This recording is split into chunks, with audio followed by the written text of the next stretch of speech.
자, 6월 9일 모의고사 국어 문학 정철의 송미인곡 맞나요? 예, 맞고 송미인곡과 권근의 주홍설 설명을 하도록 하겠습니다. 자, 문제 먼저 좀 보도록 할게요. 가와 나의 공통점으로 가장 적절한 것은 공통점 찾기. 자, 그리고 3번 보기를 바탕으로 가를 이해했네요. 자, 이렇게 나와 있을 때는 지문 분석하기 전에 먼저 이렇게 박스 먼저 읽고 들어가면은 좋을 것 같아요. 이런 박스들이 이제 해설서 역할을 해줍니다. 자, 그리고 33번 가와 나의 인물을 분석한 내용 이렇게 되어 있고, 그 다음에 35번 나의 기억 미음입니다. 나는 이제 문맥음이 파악하는 거죠. 그래서 35번 문제 같은 경우는 좀 왔다 갔다 해줘야 되는데, 좀 화면으로 좀 컴퓨터 화면으로 보다 보니까 좀 왔다 갔다 하기 조금 불편합니다. 그래서 35번은 다 읽고 접근을 하도록 할게요. 원래는 좀 이렇게 왔다 갔다 해줘야 되는데. 자, 그러면 지문 분석 시작하도록 하겠습니다. 먼저 33번 박스를 읽고 들어가도록 할게요. 자, 연군 가사는, 자, 이제 가사라고 되어 있죠? 이 가사라고 하는 것은 이제 조선시대의 어떤 고유 장르가 되는 거고요. 보통 가사는 이제 양반들이 주로 씁니다. 길게 쓰는 작품이다 보니까 서민들은 좀 이거 쓸 시간이 당연히 없겠죠? 자, 그리고, 보통 3, 4조 음수율 또는 4, 4조 음수율의 사음보 연속체로 쭉쭉 써나가는 게 바로 가사가 됩니다. 자, 연군이라고 되어 있어요. 연군이란 말은 뭐냐면 사모한다, 군, 임금을 그리는 이런 뜻이 되겠죠. 그래서 연군 가사는 임금과 떨어진 신하가 임금을 그리워하고 걱정하며 충성심을 드러낸 가사 작품을 가리킨다. 그 개념 나와 있네요. 송미인곡은 정철이 정쟁으로 인해 관직에서 물러난 후 낙항하였을 때 쓴 연군 가사의 대표적 작품이다. 자, 정쟁, 정치적인 또 다툼이 되겠고, 낙향, 고향으로 물러나는 겁니다. 그래서 원래 이 작품은요, 1편이 삼위인곡이라고 있어요. 삼위인곡. 생각한다, 아름다운 사람. 그래서 이때 미인은 이제 임금이 되겠죠.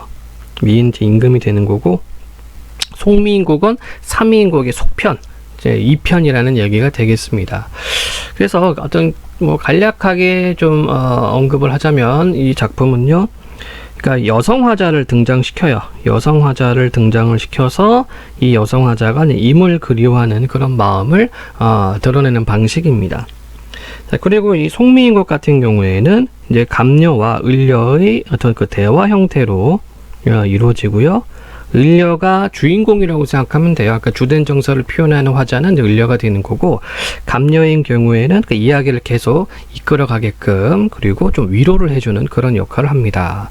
여기서 감녀 을려라고 해가지고 갑질을 한다가 아니라 우리가 보통 가나다라 또는 1, 2, 3, 4 또는 A, B 이야기할 때 감녀 을려 이렇게 순서로 얘기를 합니다. 자, 그러면 분석 시작하도록 할게요. 저기 가는 저 각시 본 듯도 하구나. 자, 바로 이 저 각시가 을려고 지금은 이제 감녀가 말하고 있는 겁니다. 천상 백옥경을 어찌하여 이별하고. 자, 백옥경은 옥황상제에 사는 곳이에요. 옥황상제 궁궐, 옥황집이라고 할게요, 그냥. 자, 그러면 이 백옥경의 이면적 의미는 뭐가 되냐면 바로 임금 계신 곳이 되겠죠. 천상 하늘 위에 백옥경을 어찌하여 이별하고 해다 저문 날 누구를 보러 가시는가. 자, 그래서 여기서는 이제 감녀가 인사하는 거예요. 저녁 때 해다 저문 날이라고 시간이 또 나와 있죠. 저녁이네. 그러니까 저녁 때 너 여기 웬일이야? 너 그 백옥경 어떻게 하고 너 여기서 뭐 하고 있어? 너 누구 보러 가? 이렇게 물음을 던졌어요. 말을 걸었습니다. 우와, 너로구나. 이내 사설 들어보. 너로구나. 이때 너는 감녀가 되겠고, 이내 사설은 이야기, 내 말. 이렇게 볼 수 있겠습니다. 우와, 너로구나. 이내 말 들어봐. 내 얼굴 이 거동이 임 사랑받을만 할까만. 어쩔 리는 날 보시고 너로다 여기시니 나도 임을 믿어 군뜻이 전혀 없어. 군뜻은 다른 뜻. 자, 여러분들 옆구리에 있는 그 군살이죠? 예. 다른 뜻이 전혀 없어. 아양이야 교태야 어지러이 하였더니 반기시는 낯빛이 전과 어째 다르신가. 누워 생각하고 일어나 앉아 헤아리니 내 몸이 지은 죄 산같이 쌓였으니 사람이라 원망하며 하늘이라 원망하며 사람이라 허문하랴 탓할까 이런 얘기죠. 여기 서리법 들어갔네. 서류법은 알면서 묻기.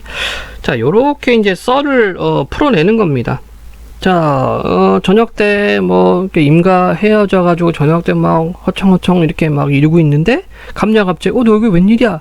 라고 얘기를 해요. 그러니까 반가운 마음도 있고 자기 답답한 마음이 있을 겁니다. 그래서 자신의 답답한 심정을 이제 풀어내는 거죠. 답답한 마음을 풀어냅니다. 그래서 나도 내가 님을 너무 사랑하고 님도 나를 사랑한 것 같은데 내가 너무 함부롭게 했던 것 같아. 아양과 교태를 너무 어지럽게 했던 것 같아. 이게 바로 내 몸이 지은 죄라고 자기가 생각하고 있는 거죠. 자, 다음 계속 보면 서러워 풀어 헤아리니 조물의 탓이로다. 자, 조물주는 뭐 이제 창조주라고 생각해도 되고요. 근데 조물주의 탓이다라고 했는데 위에서 바로 뭐라고 얘기를 합니까? 하늘이라 원망하며 사람이라 탓할까? 서러워 풀어 헤아리니 조물주의 탓이다. 이때 조물주한테 원망을 하는 것이 아니라 이건 내 운명이다는 뜻이에요. 내 운명이다. 자, 이렇게 말을 하니까 감녀가 위로를 해줍니다. 그리 생각 마오. 자, 감녀의 위로가 되는 거고, 자, 이렇게 위로를 해주니까 또 어때요? 또 감정도 폭발하는 거지. 맺힌 일이 있습니다. 님을 모셔 있어 님의 일을 내 알거니 물 같은 얼굴이 편하시 적이 몇 날일까. 그래서 님에 대한 걱정, 임 걱정을 하고 있어요. 자, 중략되어 있죠? 자, 그래서 이 중략에 대한 내용은 뭐냐면은 님 생각이 너무 나가지고 그날 하루 있었던 일에 대해서 썰을 풉니다. 그래서 뭐 님 계신데 바라보려고 뭐 이렇게 산에도 한번 갔다가 산에 갔는데 뭐 이제 구름하고 뭐 안개 때문에 또 님 계신 데가 안 보여요. 그래서 이번에는 이제 백길 이를 좀 알아보려고, 원래 좀 그리운 마음이 들고 그러면은 이렇게 사람들 좀 왔다 갔다 하면 소식 좀 들어볼까 뭐 그럴 거잖아요. 그래서 이제 백길을 알려보려고 강에 갔는데 또 바람하고 또 물결 파도가 쳐가지고 사람이 없습니다. 그래서 이제 집으로 돌아온 거예요. 중략 이후부터는 집입니다. 집. 반벽 푸른 등은, 반벽은 벽 가운데, 벽 중간에 푸른 등은 누굴 위하여 밝았는가. 자, 그래서 반벽 푸른 등 요런 게 이제 화자의 정서를 심화시키는 객관적 상관물이 됩니다. 객관적 상관물. 자, 객관적 상관물은 뭐 쉬워요. 우리가 내가 나를 생각하는 것은 주관적이죠. 그치? 나 이외의 모든 것이 객관적입니다. 자, 그리고 상관물이라는 말은 무슨 뜻이냐면 나하고 관계 있는 물건들, 사람도 포함해요. 엄마 아빠도 객관적 상관물이에요. 그러니까 나를 제외한 모든 게 다 객관적이고 나하고 관계 있는 게 객관적 상관물인데, 문학에서 말하는 객관적 상관물은 화자의 정서, 심리에 영향을 미치는 것들, 이런 게 다 객관적 상관물입니다. 자, 그러니까 너무 외로워. 너무 외로운 마음 때문에 뭐 이렇게 여기저기 헤매고 다니다가 이제 집으로 돌아왔습니다. 집으로 돌아왔는데 불이 켜져 있어. 그래서 반벽 푸른 등은 누굴 위하여 밝았는가. 그래서 외로운 심정을 더 부각시키는 이 사물이 반벽 푸른 등이 되겠고, 계속 보겠습니다. 오르며 내리며 헤매며 오락가락 하니, 아까 얘기했어요. 그 중략 부분 내용이 막 여기저기 빨빨거리고 짜돌아다닌 내용입니다.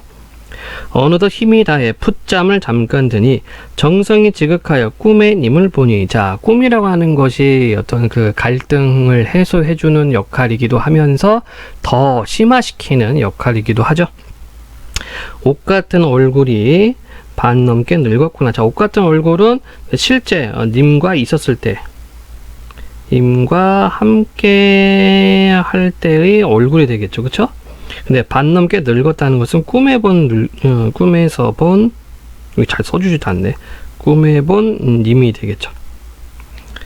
마음에 먹은 말을 실컷 사례자니. 자, 사례다라는 말은 임금님께 아뢰요, 아뢰다 말보다 더 높은 말이 사례다입니다. 마음에 먹은 말을 실컷 사례자니 눈물이 이어져나니 말인들 어찌하며 정을 못다 풀고 목젖혀 매이니 방정 맞은 닭 울음에 잠을 어찌 깨었는가. 자, 뭔가 꿈속에서 님을 만나가지고 막 흐느끼면서 말을 하려고 하다가 꽃기요 해서 깼죠. 그래서 이 방정 맞은 닭은 그 방해물 되겠고요. 우와, 허사, 헛일이다. 이 님이 어디 갔는가. 바로 일어나 앉아 창을 열고 바라보니 불쌍한 그림자 날 좇을 뿐이로다. 그러니까 스스로 불쌍한 거야. 자기 자조. 자조적인 어떤 한탄이 되겠죠. 차라리 사라져서 나골이나 되어서 님 계신 창안에 반듯하게 비추리라. 자, 나골이 되겠다. 자, 나골은 우리가 내신으로 볼 때 소극적 태도라고 합니다. 이게 왜 소극적 태도냐면 님한테 다가서지 못하고 멀리서 바라볼 뿐, 바라보는 그런 태도이기 때문에 소극적 태도고, 자, 이렇게 썰을 풀어냈어요. 그러니까 감녀가 다시 위로를 해줍니다. 뭐라고 했냐면 각신님 다른커녕 구준비나 되소서. 자, 구준비가 적극적 태도가 돼요.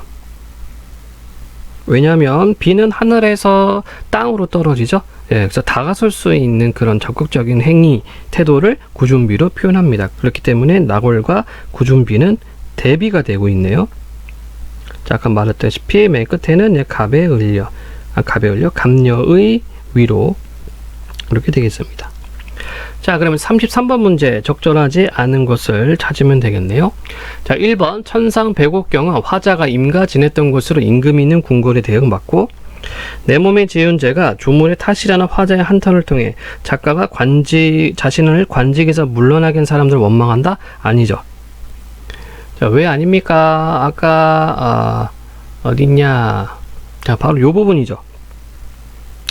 자, 하늘이라 원망하며 사람이라 호물하랴. 탓할까? 이런 얘기입니다. 자, 원망도 하지 않고 탓도 아니한다라는 얘기예요. 자, 그런데 33번 2번에서는 자신을 관직에서 물러나게 한 사람들을 원망한다? 아닙니다. 그럼 다음 2번이 되겠죠. 자, 3, 4, 5번 볼까요? 화자가 꿈속에서 임의 모습을 보고 눈물이 이어져 난다고 하는 것에서 임금에 대한 작가의 걱정과 그림의 깊이를 짐작할 수 있다 맞고, 임과 헤어지게 된 화자가 자신의 그림자를 불쌍한으로 표현한 것에서 임금과 떨어져 지내하는 것에 대한 작가의 안타까운 심정을 알 수 있다 맞고, 나골이 되어서라도 임 계신 창안에 반드시 비추려는 화자의 모습에서 임금에 대한 작가의 충성심을 알 수 있다 좋습니다. 그래서 아닌 것은 2번이 되겠네요. 자, 이번엔 권근의 주홍설에 대해서 보도록 하겠습니다. 간단하게 얘기하면 이 설이라고 하는 것은 한문으로 쓰는, 한자로 쓰는 산문의 종류고 수필이에요, 수필. 고전 수필이라고 생각하면 되겠습니다. 그래서 경험과 깨달음으로 이루어져 있고요. 그래서 화자가 어떤 경험을 했는지, 그리고 어떤 깨달음이 있는가를 파악하면 되겠네요. 자, 이 주홍이라는 것은 늙은이라는 뜻으로 뱃사공을 의미해요. 뱃사공. 배를 이렇게 운전하는 사람. 한번 바로 보겠습니다. 손은 손님이죠. 손이 주홍에게 물었다. 그대가 배에서 사는데 고기를 잡는다 하자니 낚시가 없고, 장사를 한다 하자니 팔 것이 없고, 뱃사공 노릇을 한다 하자니 물 가운데만 있어 오고 감이 없구려. 변화 불측한 물에 조각배 하나를 띄어 가는 끝없는 뜻입니다. 끝없는 넓은 바다를 헤매다가 바람 맞히고 물결 놀라 돛대는 기울고 노까지 부러지면 정신과 혼백이 흩어지고 두려움이 쌓여 목숨이 지척이 있게 될 것이로다. 자, 그러면 이때 넓은 바다의 의미는 뭡니까? 어떤 위태로움이 되겠죠? 또는 어떤 위기 상황. 자, 계속 보면 이는 지극히 험한 데에서 위태로움을 무릅쓰는 일이거늘 그대는 도리어 이를 즐겨 오래오래 물에 떠가기만 하고 돌아오지 않으니 무슨 재미인가? 자, 한번 정리하면 손님이 간단하게 물어봅니다. 아니, 물에서 하는 일은 굉장히 위태롭고 위험한데 이거 계속하고 있는데 그거 왜 그래? 이렇게 주홍한테 이제 물어본 거고요. 자, 원래는 좀 이렇게 문맥음이 파악하는 거, 기억과 관련해 좀 왔다 갔다 해줘야 되는데 좀 이렇게 화면으로 보다 보니까 좀 왔다 갔다 힘듭니다. 그래서 우선은 좀 정리 좀 해놓고 다 보고서 문제 접근해 볼게요. 자, 주홍이 대답했다. 아, 그대는 생각하지 못하는가? 대개 사람의 마음이란 변덕스러운 것이어서, 자, 사람의 마음이 변덕스럽대요. 평탄한 땅을 디디면 느긋해지고, 자, 그럼 평탄한 땅이란 것은 안전한 곳, 안정감. 이렇게 우리가 좀 정리 좀 해줄 수 있겠죠? 평탄한 땅을 디디면 느긋해지고 험한 지경에 처하면 두려워 조심하는 법이다. 두려워 조심하면 든든하게 살지만 느긋하면 반드시 흐트러져 위태롭게 되나니. 그러면 이 평탄한 땅이 결국은 이게 뭡니까? 반드시 흐트러져 위태롭게 된다는 얘기네요.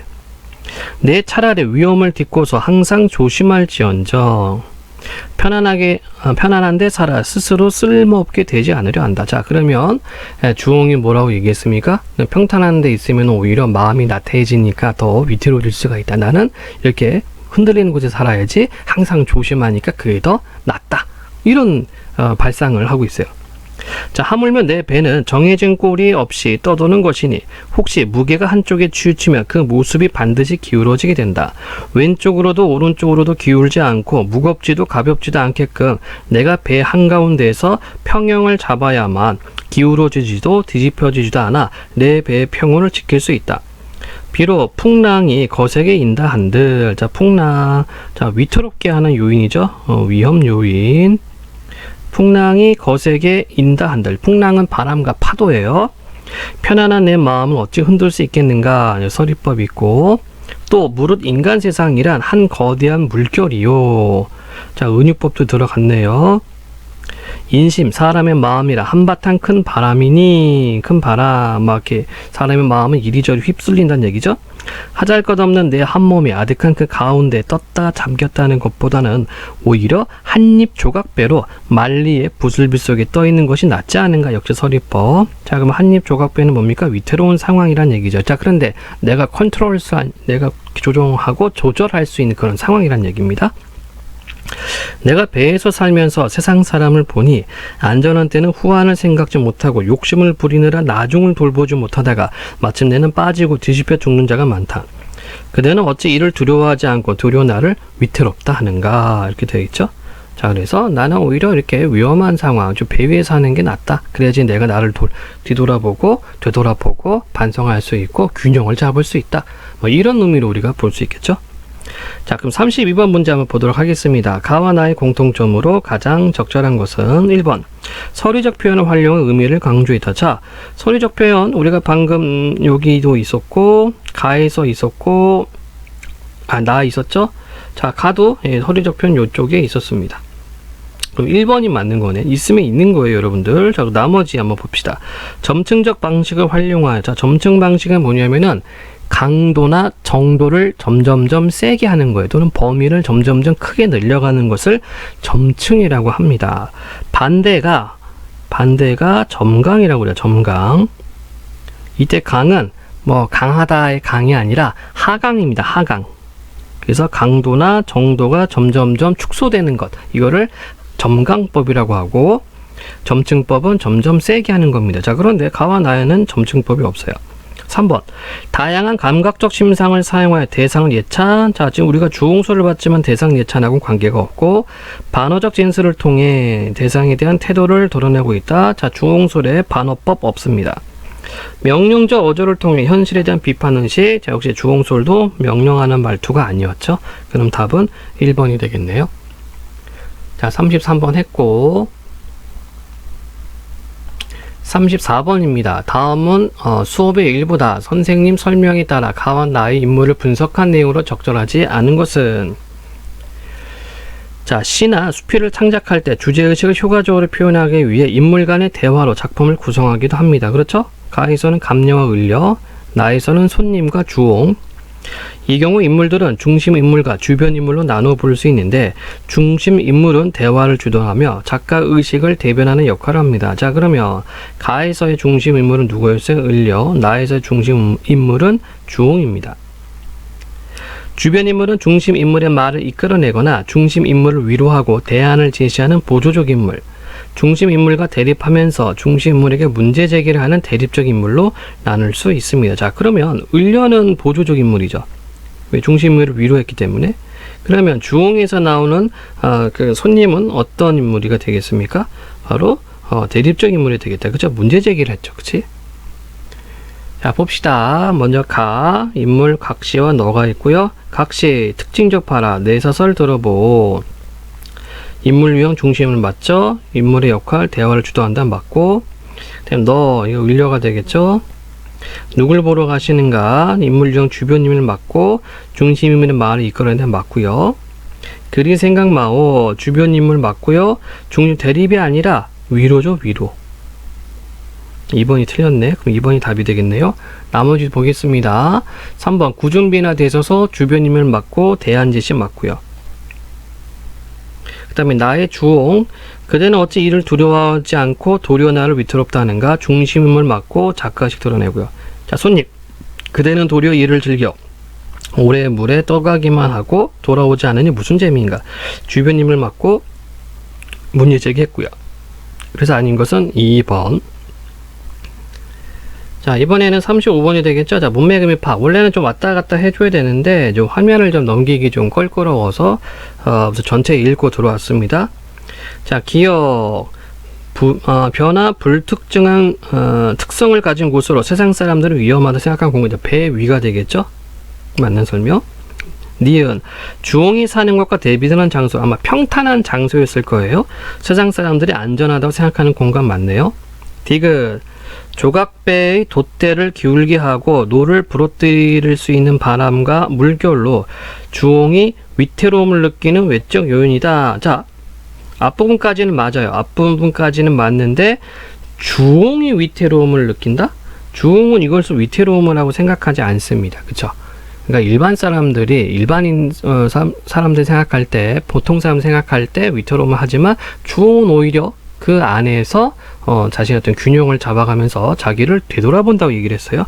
먼저 꼽아놓고 리어 욕심을 부리는 세상 사람들의 마음을 비유한 것으로 아마 인심은 바람 이거였나 보네요. 그들의 삶을 위태롭게 만들기 맞고 바람이 쉽게 흔들릴 수 있는 곳이지만 인간 세상과 비교했을 때 오히려 주홍이 안정을 느끼는 곳이다. 자, 미음만 좀 확인해 보겠습니다. 미음이 생각이 안 나네.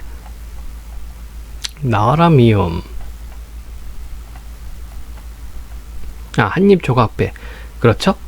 자, 그래서 틀린 것은 3번으로 보면 되겠습니다. 그래서 이런 것들을 여러분들이 조심을 해야 되고 일반적 관점에서 보는 것이 아니라 3번에서는 주홍이라고 되어 있어요. 그 주홍 관점에서 그 풍랑을 봐야 됩니다.